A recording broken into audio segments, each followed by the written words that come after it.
Hey ladies, it's Logan Renee. I'm going to talk about a topic that is so true, but nobody ever wants to admit to. You're single. You're really, really cute, like absolutely beautiful, but you're not happy. That's not cute. Not being happy is not cute at all, literally. But what's funny, nobody wants to talk about it. Nobody wants to talk about the truth of it. My thing is, what we focus on, we will live out. We will walk out. We will talk about. And it will be so evident to people that we're really not happy. When you focus on what you lack, you have no space to focus on what it is that you really can give. That's something that I've learned. And I identified this because somebody else called it out. Me and her weren't even friends. And she was like, "You are so obsessed with getting married." Like it was so clear that my happiness, I'm like waiting on it. I'm waiting on happiness, waiting to be happy. And a lot of women are living their life like that. She was like, "You are so obsessed. Like, this is all you're talking about." And it's funny because I say this all the time. Your mouth snitches on your heart. Your mouth snitches on your intentions. Your mouth snitches on things that are consuming you, things that you're obsessed about. If you are single and you are not happy, this is a time of pouring into yourself, pouring into your family, pouring into people that already love you, pouring into your purpose and your dreams and things that you're supposed to be doing. And if you're obsessed over finding a man, it would be so evident and so clear to people that that's all you focus on, because it's really probably all that you talk about. And it's a disservice to your single season because there's so many things that you're supposed to be learning and so many things that you're really supposed to be doing. And I honestly believe that finding a spouse, trying to get married tonight shouldn't be our 100% focus. It shouldn't be. And it shouldn't be our 100% focus because when you focus on getting a man, focus on finding a husband, focus on these things solely, desperation begins to take over. You start liking people you don't even really like.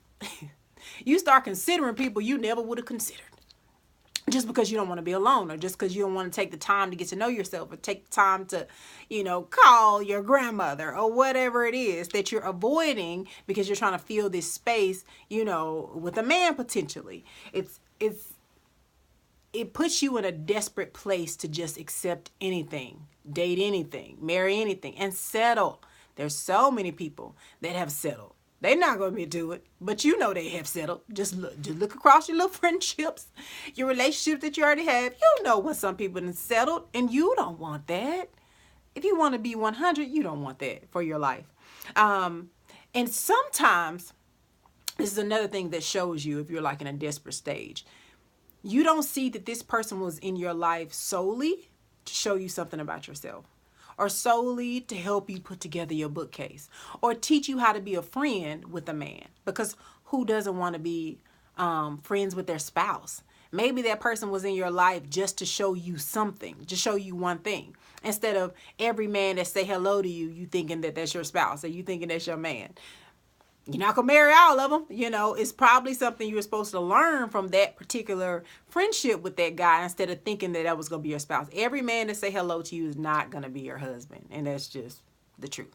So, to be single, staying cute, but still being happy, I think these are three things that will keep you consistently happy outside of being in a relationship. Number one is figuring out what you enjoy. Child, what do you like? What do you like to do? What do you feel like doing? What is your favorite? If the cha-cha slide is your favorite thing to do, you need to be cha-chaing, doing the cha-cha slide till you can't do the cha-cha slide no more. If you love dancing, go teach a class. If you love dancing, take a class. Whatever it is, figure it out. Figure out what you like to do. Fill your schedule with things that keep you joy-filled. Fill your schedule with things that keep you joy-filled. That should be your number one focus. Since you're so cute, figure out things that you enjoy doing and actually go do them. Right? Make a list of stuff that you want to do, and every weekend go do one thing off that list. That's all. That's all you gotta do. That's number one. Number two is focus on being your own cheerleader. Focus on being your biggest cheerleader. What is hilarious to me is we will go scream for Beyonce. Beyonce is so great because Beyonce gets up and she works out, she runs, she does the same dance over and over. She's an excellent performer because she put in work. My question to you, what work are you putting in that cheers you on? The reason why Michael Jordan is so great, and we was so great, and we still talk about Michael, because Michael put in work outside of the cameras. Michael put in work outside of the court.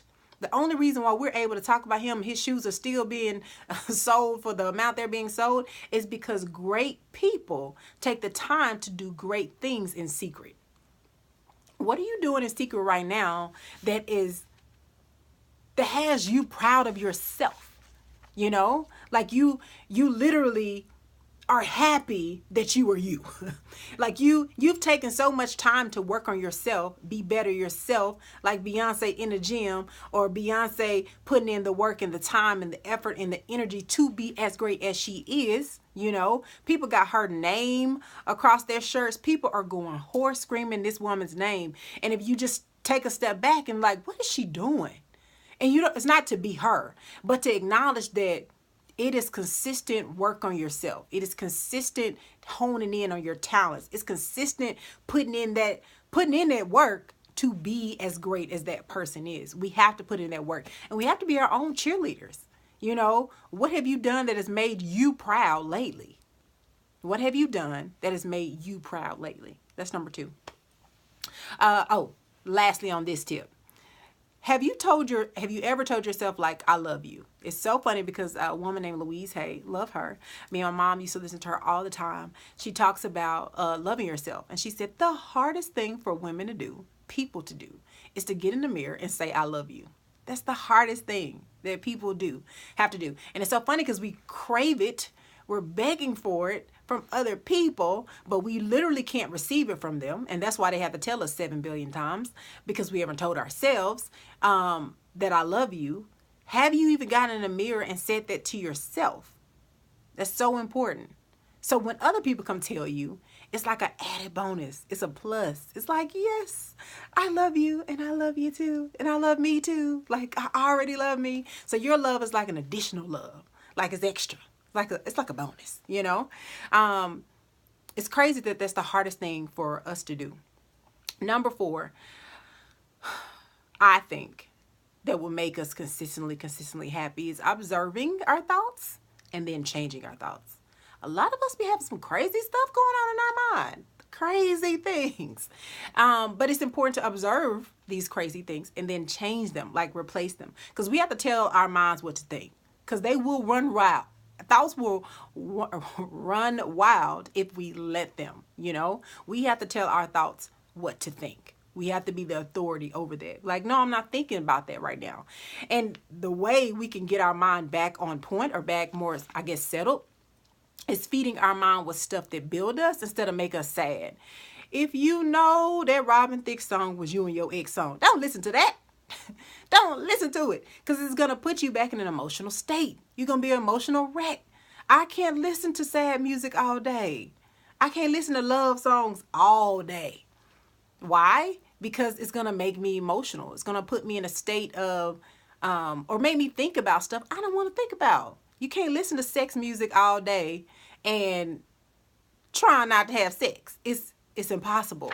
You're lying to yourself to think that not listening to that stuff doesn't affect you. Satan was over the music ministry in heaven, okay? He was ministering to people's soul, well, spirits. He was up there ministering to people. You have to be cautious of what you're feeding yourself, because you're going to put yourself in that state that you don't want to be in.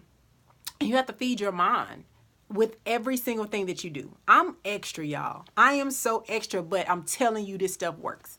When you're on the elliptical, you should be like, I'm climbing my way to success.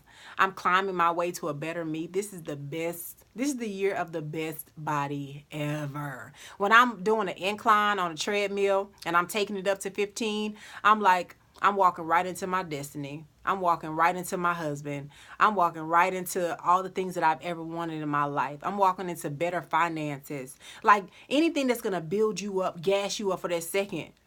Gas yourself up in the gym. Nobody know what you over there thinking. Gas yourself up. Even when I'm doing crunches and I'm doing the ones where you reach into your toes, I'm like, I can do all things. It's nothing. I do this in my sleep. Even when I'm doing planks, I can't stand doing planks, Lord. Can't stand them. I will say one particular chapter of a verse holding a plank, and it's literally a minute long. The Lord is my shepherd, I shall not want. He makes me lie down in green pastures. He leads me beside still waters. He restores my soul. He leads me on the path of righteousness for his name's sake. Yea, though I walk through the valley of shadow of death, I will fear no evil, for thou art with me. Thy rod, thy staff, that comfort me. Thou preparest a table before me in the presence of my enemy. Thou anoint my head with oil, my cup runneth over. Surely goodness and mercy shall follow me all the days of my life, and I will dwell in the house of the Lord forever. Amen. That is a complete verse. And I will plank until I'm finished with it. My minute's up. I don't go that fast, so it can be a full minute. But whatever you need to feed your soul, feed your spirit, feed your mind, feed your heart, and remind you of who you are. Who you are is so important. Knowing that and standing on that is so important. And it'll keep you in a consistent state of being happy. Whatever it is, at whatever time that's going to feed you, going to build you, quote those things. Say those things. You can say them in your mind. Nobody knows, right? Okay. But these are things that I really think that we should be focusing on and giving our attention to, instead of the fact that I'm just single, I'm single, I'm single, I'm single, I'm single. Don't focus on that. Focus on your purpose. Focus on your daily intentions. Have something that you can stand on consistently, and that's going to keep you happy. Go ahead and participate in those things, like it's a fair this weekend. There's a class on the beach this weekend. There's a conference that I want to go to. Things to look forward to instead of I'm going home by myself. You're never truly by yourself, ever. You're not. Don't even let that thought play in your mind. And grabbing those thoughts and telling yourself the truth is what's going to keep you consistently happy. Lastly, happiness is always attached to fruit. It's always attached to fruit. Your fruit usually comes out of your process, which never is easy, right? But your happiness is attached to the fruit. So my question is, what fruit have you produced lately? What fruit have you produced lately? That's a question that I think everybody should ask themselves, and something that I consistently ask myself. I hope you all enjoyed this video. Make sure you share it with your friends. I know they can get something out of it, especially if they're single. And I will see you all on the next video. Oh, make sure you're subscribed. Bye-bye.